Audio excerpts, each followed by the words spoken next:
வணக்கம். ராமன் எத்தனை ராமனடி என்றுதான் போற்றி கொண்டாடி வணங்கி மகிழ வேண்டும். ஈரோடு ஜோதிடர் சதீஷ்குமார் அவர்கள் ஒரு பதிவை தந்திருக்கிறார். உங்களுடைய ஜாதகத்தில் இப்போது குரு திசை நடந்து கொண்டிருக்கிறதா?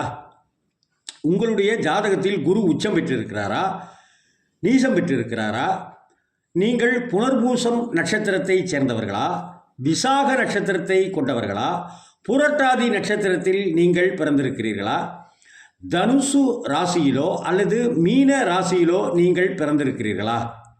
இப்படியான விஷயங்கள் இருந்தால் நீங்கள் ஒரே ஒரு முறையாவது ராமர் கோவிலுக்கு சென்று ராமரை தரிசிக்க வேண்டும் என்கிறார் ஈரோடு ஜோதிடர் சதீஷ்குமார்.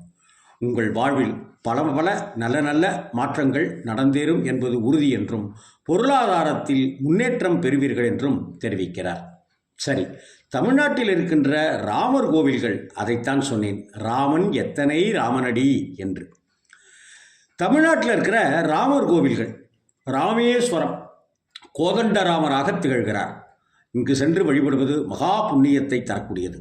அதே போல வடுவூர் கோதண்டராமர் கொள்ளை அழகோடு நம்மை கட்டி போட்டு விடுவார். மதுராந்தகத்தில் ஏரிகாத்தராமர் திருக்கோயில் அமைந்திருக்கிறது. கும்பகோணத்தில் ராமசாமி கோவில் என்றே உண்டு. இங்கே பட்டாபிஷேக கோலத்தில் ராமரை தரிசிக்கலாம். திருப்புல்லானியில், ராமநாதபுரம் மாவட்டம் திருப்புல்லானியில் தர்பசயன ராமர் என்ற திருநாமத்தோடு திகழ்கிறார். நம் பித்ருக்களுடைய ஆசீர்வாதத்தையும் பெறுகின்ற தலம் இது. திருவள்ளூர் வீரராகவ பெருமாள் திருக்கோவிலை சொல்லவும் வேண்டுமா? தில்லை விளாகம் வீர கோதண்டராமர் திருக்கோவிலுக்கு முடிந்தால் சென்று வாருங்கள். அதே போல சத்துவாச்சாரி, வேலூர் சத்துவாச்சாரியில் அமைந்திருக்கிற ராமர் கோவிலுக்கும் சென்று வழிபடலாம். முடிகொண்டான் பகுதியில் இருக்கிற கோதண்டராமர் கோவிலுக்கோ அல்லது திருப்புள்ளம்பூதங்குடி ஸ்ரீ வல்வில் ராமர் கோவிலுக்கோ திருவெள்ளியங்குடியில் உள்ள கோளவெளி ராமர் திருக்கோவிலுக்கோ சென்று வழிபடுவதும் கூட சிறப்பு. இதில் எந்த ராமர் கோவிலுக்கு சென்று வேண்டுமானாலும் வழிபடலாம். அதே போல திருப்புட்குடியில் உள்ள விஜயராகவ பெருமாள் திருக்கோவிலுக்கு சென்று வழிபட்டாலும் பொருளாதாரத்தில் மேன்மை பெறலாம், இல்லறத்தில் இன்பம் பெறலாம், குழந்தைகள் பாக்கியம் கிடைக்கப் பெறலாம். பருத்தியூர் கோதண்டராமர் கோவில், அதம்பார் கோதண்டராமர் திருக்கோவில், விருதுநகரில் அமைந்துள்ள ஸ்ரீராமர் திருக்கோவில், சிவகாசியில் அமைந்திருக்கின்ற கல்யாணராமர் திருக்கோவில், வடலூரில் அமைந்திருக்கின்ற ஸ்ரீராமர் திருக்கோவில், நெடுங்குணம் ராமச்சந்திர பெருமாள், ரகுநாத சமுத்திரத்தில் அமைத்திருக்கின்ற திருவண்ணாமலை மாவட்டம் ரகுநாத சமுத்திரத்தில் இருக்கின்ற ஸ்ரீ ஞானராமர் திருக்கோவில், திருவண்ணாமலை மாவட்டத்திலேயே இஞ்சிவேடு பகுதியில் அமைந்திருக்கிற யாக சம்ரக்ஷண ராமர் திருக்கோவில், பெரிய குழப்பலூர் சதுர்புஜராமர் திருக்கோவில், சதுர்புஜம் 4 திருக்கரங்களோடு இருக்கின்ற கோவில் அது. அதே போல படவேடு யோகராமர், ஊனமாஞ்சேரி வண்டலூருக்கு பக்கத்தில் இருக்கிற ஊனமாஞ்சேரியில் அமைந்துள்ள ஏரிகாத்தர் ராமர் அப்படி என்கிற திருநாமத்தோடு திகழ்கிற அந்த ராமர் கோவிலுக்கு சென்று, எந்த ராமர் கோவிலுக்கு சென்று வேண்டுமானாலும் நீங்கள் வழிபட்டு வாருங்கள்.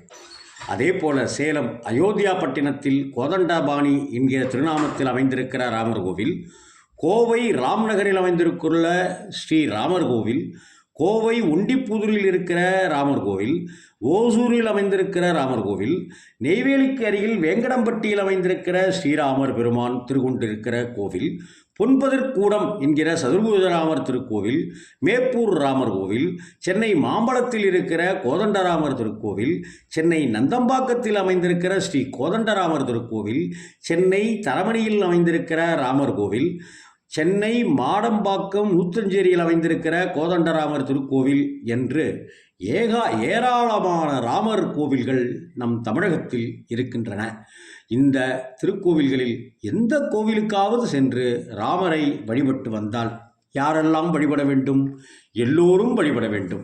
முக்கியமாக ஜாதகத்தில் குரு திசை நடப்பவர்கள், ஜாதகத்தில் குரு உச்சம் பெற்ற நிலையில் இருப்பவர்கள், நீசமடைந்த நிலையில் இருப்பவர்கள், தனுசு ராசி அன்பர்கள், மீன ராசியில் பிறந்த அன்பர்கள், புனர்பூச நட்சத்திரத்திலும் விசாக நட்சத்திரத்திலும் புரட்டாதி நட்சத்திரத்திலும் பிறந்தவர்கள் என்று குடும்ப சகிதமாக சென்று ராமர் கோவிலுக்கு சென்று ராமரை வழிபடுங்கள். ராமநாமம் சொல்லி வழிபடுங்கள். ஸ்ரீராம ஜெயம் எழுதி வழிபடுங்கள். வளம் பெறுங்கள் என்கிறார் ஈரோடு ஜோதிடர் சதீஷ்குமார்.